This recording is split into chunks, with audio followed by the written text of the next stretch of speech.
మీ business ఏదైనా మీ ఊర్లో promotion చేయాలంటే అది సుమన్ టీవీతోనే సాధ్యం. ఇప్పుడే సంప్రదించండి.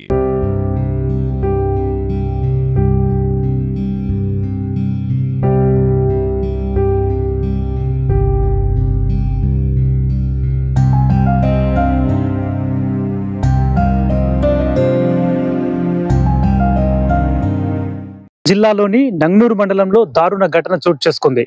వ్యవసాయ బావి వద్ద నిద్రిస్తున్నటువంటి వృద్ధ దంపతులను దోపిడి దొంగలు దారుణంగా హత్య చేశారు. హత్య చేయడమే కాకుండా వారి వద్ద ఉన్నటువంటి నగదుతో దోచుకెళ్లారు. ప్రస్తుతం మనం ఆ ఘటన జరిగినటువంటి వృద్ధ దంపతుల ఇంటి వద్ద మనం ఉన్న వారి కుమారుడు ఉన్నాడు, పరశురాములు. మనం మాట్లాడదాం. అన్న, చెప్పండి, అసలు ఆ రోజు ఏం జరిగింది? అసలు ఆ రోజు ఏం జరిగింది? మీ పోయేవారికి ఏ విధంగా ఉండే పరిస్థితి? మేము పొద్దున పోయేసరికి దర్వాజా పెట్టుకొని ఉన్నారు. రెగ్యులర్ గా పోయే టైంలో నేను ఒక్కొక్క రోజు డోర్ తీయరు, రోజు తీస్తారు. ఈ రోజు తీయలేదంటే కొద్దిగా ఒక 5 నిమిషాలు ఆగి వెనక తీసిన తర్వాత పోయి చూసినాను. ఆ కిటికీలోంచి చూసేసరికి మా డాడీ పండుకొని ఉన్నాడు. అయితే పక్కపంటి మా బావి పక్కపంటి ఇంకో ఆయన ఉంటే ఆయన పిలిచిన బాలే అనే అతన్ని, ఆయన వచ్చిన ఆయన కూడా పిలిచిండు. లేవపోయేసరికి గడపార ఉంటే తీసుకొచ్చి డోరు పక్కపంటి ఇటుక వాళ్ళగొట్టి డోర్ తీసి చూసినాం. మా డాడీ చల్లగా అయిపోయాడు. పోలీస్ కంప్లైంట్ ఇద్దామన్న ఆలోచన కూడా నాకు రాలేదు. అయితే పెద్ద మనసు దగ్గరగా చనిపోవచ్చు అనుకున్నాను నేను. తర్వాత ఊర్లోకి తీసుకొచ్చిన తర్వాత ఎస్ఐ సారు ఇట్లా వెళ్ళొచ్చి, బాబు ఖచ్చితంగా పోస్ట్ మార్టం చేయాలి, ఇట్లా నీ మీదకి కూడా వస్తుంది మరి రేపు పొద్దుగాల అంటే, సరే సార్ మీరు ఏది చెప్పినా ఇంట అని చెప్పేసి చెప్పని పోలీస్ స్టేషన్ తీసుకుపోయి అంటే పోస్ట్ మార్టం చేయగానే ఇట్లా మర్డర్ అయ్యారు మీ వాళ్ళు, బంగారం పోయింది, పలానా గిట వస్తువులు అంటే. తర్వాత ఏమైందంటే ఏం బంగారం పోయిందో వాళ్ళు నన్ను అడిగితే గిట సంగతి సార్, మా డాడీది మొలతాడు పోయింది, మా అమ్మ కమ్మ షేర్లు పోయినాయి, మరి వాళ్ళకి గుర్తుపడతామని అడిగారు. గుర్తుపడతా అని చెప్పిన. అది గుర్తుపడతా అని చెప్పిన తర్వాత అవి ఒక వస్తువు తీసుకొచ్చి చూపించారు. ఇది కరెక్టే అని చెప్పిన. వాళ్ళు ఇంతకుముందు నీకు పరిచయం ఉన్నారు, నాకు ఎలాంటి పరిచయం లేదు, ఎవరు తెలియదు సార్, నేను పని చేసుకుని పోతా. ఆ ఒక్కరోజు నైట్ నేను పోలేదు. రెగ్యులర్ గా 11 గంటలకు 12 గంటలకు వెళ్తాను, నాకు కోళ్ళ ఫారం ఉంది కాబట్టి. ఆ ఒక్కరోజు పోలేదు. తెల్లారగా లేట్ అయిపోయేసరికి మా నాన్న అమ్మ చనిపోయినారు. పోస్ట్ మార్టం రిపోర్ట్లో తేలింది.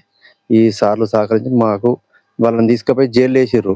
జైలు వేసుడు కాకుండా వ్యవసాయ బావుల దగ్గర ప్రతి ఒక్కరు ఉంటారు విలేజ్లలో.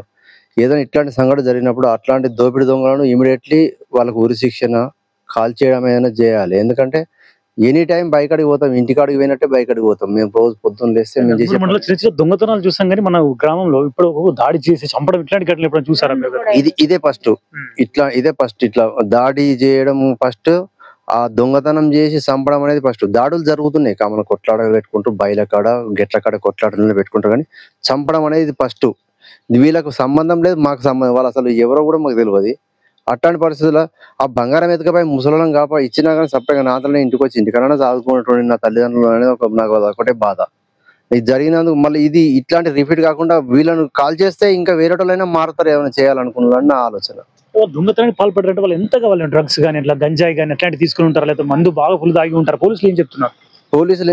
వాళ్ళు ఆల్రెడీ నైట్ టైంలో వాళ్ళకి కనిపించాడు పెట్రోల్ ఇంకొచ్చే టైంలో. వాళ్ళు అడిగితే వాళ్ళ సమాధానం ఏం చెప్పారు? ఒక అతను పెళ్లి పోయినా అని చెప్పిండు, ఇంకొక అతను బైక్ అడికి వచ్చినామని చెప్పిండు, ఇంకొక అతను ఉష్క ట్రాక్టర్ కానీ వచ్చారు. ముగ్గురు సమాధానం అడ్డదిడ్డంగా ఉండేసరికి వాళ్ళ ఫోటోలు వాళ్ళ వివరాలు తీసుకొని ఇక్కడ ఈ ఏరియాలో ఎవరెవరి ఫోన్లు తిరిగినాయి, ఎవరెవరు వచ్చారని చెప్పేసి వాళ్ళ ఫోన్ ట్యాపింగ్ దగ్గర దొరకబట్టి మాకు చెప్పడం జరిగింది ఈ విషయం. నీకు ఎంతమంది అన్నదమ్ములు, నీకు ఎంతమంది అక్క చెల్లెలు, తల్లిదండ్రులతో ఎట్లా ఉంటుంది అనుబంధం? ఒక అక్క, ఒక చెల్లె, నేను, మేమందరం బాగానే ఉంటున్నాం. కాకపోతే చిన్న చిన్న మనస్పర్ధల వల్ల దూరమైనా తిట్లాడుకోలే. తర్వాత కూడా మళ్ళీ కలుసుకున్నాం, పెళ్లిలకు అన్నిటి కలుసుకుంటాం మేము. ఇదైతే బాధ విషయం, బాగా నాకు ఏడుపు వస్తుంది. ముచ్చట చెప్పాలంటేనే బాధ అవుతుంది నాకు. అట్లా తల్లిదండ్రులు 70-80 ఏళ్ళకి వచ్చారు, వాళ్ళే చివరి దశలో ఉన్నటువంటి ఈ సమయంలో ఒక విధంగా దాడి చేయడం కానీ కొట్టడం కానీ ఎట్లా అనిపించింది? వాళ్ళకి ఎందుకు చేతులు ఎట్లా వచ్చాయంటావు? ఇంపేరు ఎట్లా కొట్టారు అసలు వాళ్ళు? నాకు తెలిసి మా అమ్మ అయితే గట్టిగా మాట్లాడుతుంది, విలేజ్ లో కూడా గట్టిగా మాట్లాడుతుంది, ఎవరినైనా అటకాయిస్తుంది. ఇట్లా ఏదైనా తప్పు ఉంటే గట్టిగా మాట్లాడుతుంది.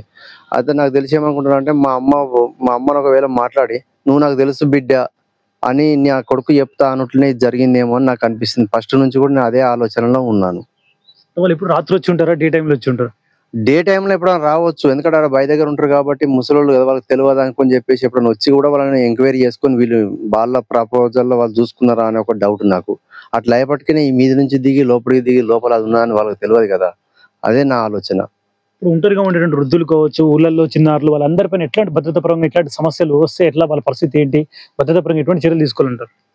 అట్లా చెప్పాలంటే ఇప్పుడు చర్యలు తీసుకోవాలంటే ఇట్లా ఇప్పుడు ఈ సంఘటన జరిగింది కాబట్టి ఇమీడియట్లీ కాల్ చేస్తే ఇంకోడు అట్లాంటి చర్య తీసుకోవాడు వచ్చే అవకాశమే ఉండదు. నా ఆలోచన అట్లా.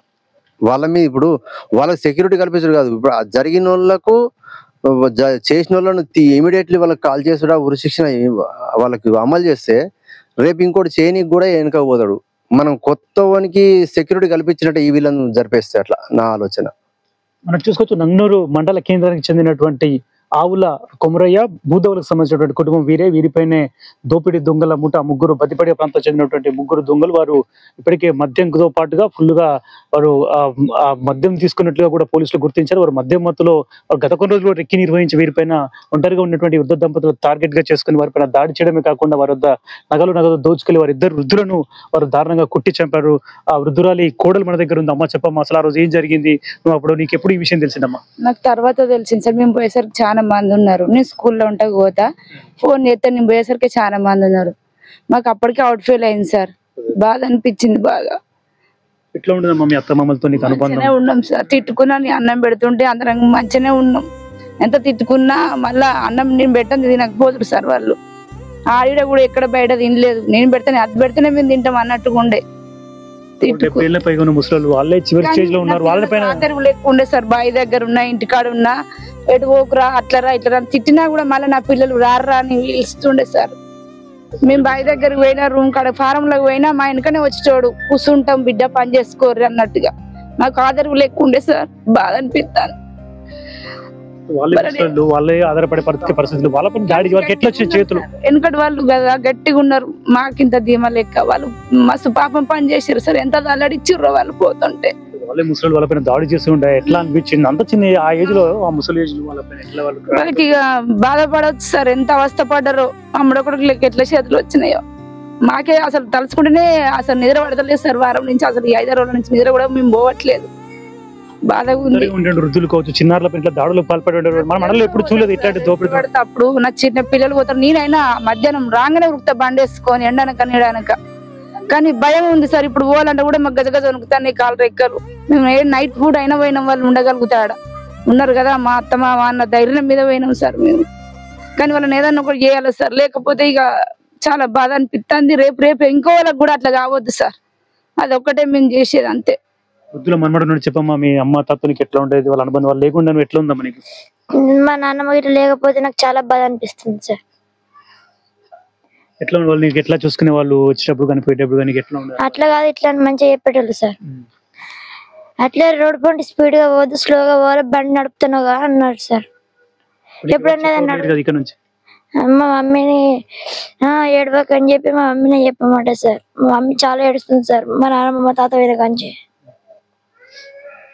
ఇంకా ఊరి పెద్ద మనిషి ఉన్నాడు, చెప్పండి అసలు ఇట్లాంటి ఎప్పుడైనా చూసారా మన ఏరియాలో ఇట్లాంటి దోపిడీ దొంగలు ఇట్లా దారుణాలకు పాల్పడడం? పోయే వారికి ఇప్పుడు చూడలేదు సార్. ఇదే ఫస్ట్ నా జీవితంలో చూస్తాను. ఇద్దరు ఒకసారి దానికి పేరెంట్ ఇదే ఫస్ట్ సార్.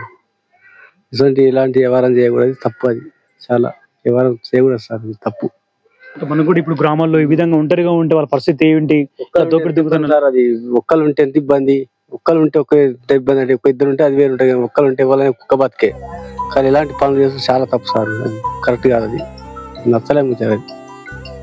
వృద్ధ తల్లిదండ్రుల కుమారుడు ఉన్నాడు, చెప్పన్నా అసలు ఎట్లా ఉండేది మీ తల్లిదండ్రులతో నీకు అనుబంధం? వారు లేనటువంటి రోజు నీకు ఎట్లా అనిపిస్తుంది? వాళ్ళు లేకపోతే నాకు నిద్ర పడతలేదు. బయ దగ్గర పోయినా భయంగా, నాకు ఏదో రేపు వాళ్ళు ఏమన్నా నన్నేమన్నా చేస్తారేమో అని బాధగా ఉంది. నేను ఎటు పోయినా వచ్చినా రాకుండా సాయంత్రం పొద్దున కంపల్సరీ తోపంటే వాళ్ళు నా కొడుకు ఫోన్ చేయాలి, పొద్దు నుంచి బయటకి రాదే అనే పరిస్థితి. ఇప్పుడు అట్లా నాకు ఫోన్ చేసేటోళ్ళు కూడా ఎవరు లేరు, మాట్లాడిపిస్తలేవు. నువ్వు ఎటు పోయినా అని అడిగేటోళ్ళు లేకుండా నాకు బాధ ఏడిపోస్తున్నారు. మీ తల్లిదండ్రులు ఎందుకు టార్గెట్ చేశారు? వారు అంత మంది ఉండగా కూడా వాళ్ళు అంటే ఒంటరిగా ఉంటారని గమనించారు. రోజు ఎప్పటి నుంచి ప్లాన్ వేసుకుని ఉంటారు వాళ్ళు? కావచ్చు సార్, ఎందుకంటే నేను ఈ వాళ్ళని ఎప్పుడు చూడలేదు. మళ్ళీ ఒకటి ఏంటంటే మా అమ్మ తోపంటే ఎవరన్నావు అని ఇక రా బిడ్డ అని పిలిచి ఇస్తుంది. అప్పటి నుంచి కూడా అంతే. వాళ్ళు ఏదైనా చెప్తే వాళ్ళ ముచ్చట ఉంటుంది, ఈమె ముచ్చట మొత్తం వాళ్ళు ఎప్పుడైనా చూసిరని నాకు అదే డౌట్. వాళ్ళు మొత్తం తాగి ఫుల్ గంజాయి కానీ అట్లాంటి తీసుకుని ఉండి ఉంటారు అనుకుంటున్నారు. వాళ్ళు మధ్య మత్తులో కానీ మొత్తం దొంగతనాలు అన్ని పాల్పడడం వచ్చి పని చేతగా ఇలాంటి పనులు చేసి ఉంటారు. కావచ్చు సార్. ఇంతకుముందు అయితే మామూలుగా ఇలా ఇప్పుడు ఈ మర్డర్ చేసిన వాళ్ళ వల్ల, మా అమ్మ నాన్న చంపిన వాళ్ళ వల్ల నంగనూరుకు సంబంధించిన చుట్టాల వ్యక్తి ఆయన ఇంతకుముందు కూడా 5-6 కేసులు ఉన్నాయని తెలిసింది. ఇక్కడ మా ఇంటి దగ్గర ఇక్కడ కిరాయికుంటుండే కొద్ది రోజులు చెప్పుడు చాలా చిన్నగా ఉన్నప్పుడు అతను నేను చూడలేదు. అప్పుడు కూడా చూడలే, ఇప్పుడు కూడా చూడలే. ఒకవేళ అదే ఆలోచన కొద్ది అప్పటిది ఆలోచన పెట్టుకుని ఇప్పుడు వచ్చి చంపొచ్చు అని నాకు ఇట్లా అనిపిస్తుంది. వృద్ధంతో వాళ్ళు మృసులు కదా, వాళ్ళపైన కట్టెలతో కావచ్చు, ఇనుప రాళ్లతో కొట్టారు కదా, ఆ ఏజ్ లో వాళ్ళకి ఎట్లా అనిపించారు? రక్తం ఏమైనా పడింది అక్కడ? ఎలాంటి రక్తం లేదు, అసలు గోటి ఘాటు కూడా లేదు వాళ్ళ పే మీద, ముఖం మీద గానీ మెడల మీద గానీ ఎలాంటి గోటి ఘాటు కూడా కనపడలేదు మాకు. గొంతు పిసికి చంపారా, ఊపిరాడకుండా మా అమ్మనేమో ఏది మంచానికి ఎత్తేసి కొట్టిరాడ, మా డాడీనేమో మా బాబు రుమాలు చుట్టుకుంటాడు, ఆ రుమాల తోటి ఇట్లా చుట్టిరాడు, ఉరులాగా కొట్టి చంపేసి. నంగనూరు మండల కేంద్రంలో దారుణం చోటు చేసుకుంది. ముగ్గురు దోపిడి దొంగలు, ఒంటరిగా ఉన్నటువంటి వృద్ధులు, వారు ఇద్దరు కూడా ఆవుల కొమురయ్య, భూతం అనేటువంటి వృద్ధులు, 70 ఏళ్లకు పైగా ఉన్నటువంటి వృద్ధులు, వారు వ్యవసాయ బావు వద్ద వారు ఉంటున్న వారి కుమారుడు వారి కోసం ఒక ఇల్లు నిర్మించిన, అదే ఇంట్లో ఉంటూ వాళ్ళు వ్యవసాయం చేసుకుంటూ అక్కడనే తల్లిదండ్రులతో కలిసి ఉంటున్నటువంటి వాళ్ళు ఒంటరిగా ఉండడానికి గమనించినటువంటి దోపిడి దొంగలు ముగ్గురు కూడా దాడి చేసి వారు కూడా ఈ యొక్క బద్దిపడే ప్రాంతం ఇదే మండలానికి చెందినటువంటి ఆ ముగ్గురు మద్యం మత్తులో వారు ఇదే విధంగా దోపిడి దొంగతనాలకు పాల్పడుతూ ఉన్నారని పోలీసులు గుర్తించారు. అయితే వీరు ఒంటరిగా ఉండడానికి గమనించి వారిపైన ఆ ఇంటిలోకి ప్రవేశించి ఆ వృద్ధులపైన దాడి చేసి వారు చంపారు. అక్కడే వారు ఆ వృద్ధులు చనిపోవడంతో ఆ కుటుంబం అంతా కూడా తల్లడిల్లిపోతుంది. తల్లిదండ్రులు లేక కుటుంబం ప్రస్తుతం ఒంటరిదైపోయింది. ఆ దోపిడి దొంగల ముగ్గురిని కూడా కఠినంగా శిక్షించి నంగనూరు వ్యాప్తంగా ఎటువంటి ఘటనలు జరగకుండా కట్టుదిట్టమైన చర్యలు చేపట్టాలని వృద్ధ దంపతుల తండ్రి కుమారుడితో పాటుగా వారి కోడలు డిమాండ్ చేస్తున్నారు. వీడియో జర్నలిస్ట్ స్వామితో కలిసి హరికిషన్, సుమన్ టీవీ, సిద్దిపేట.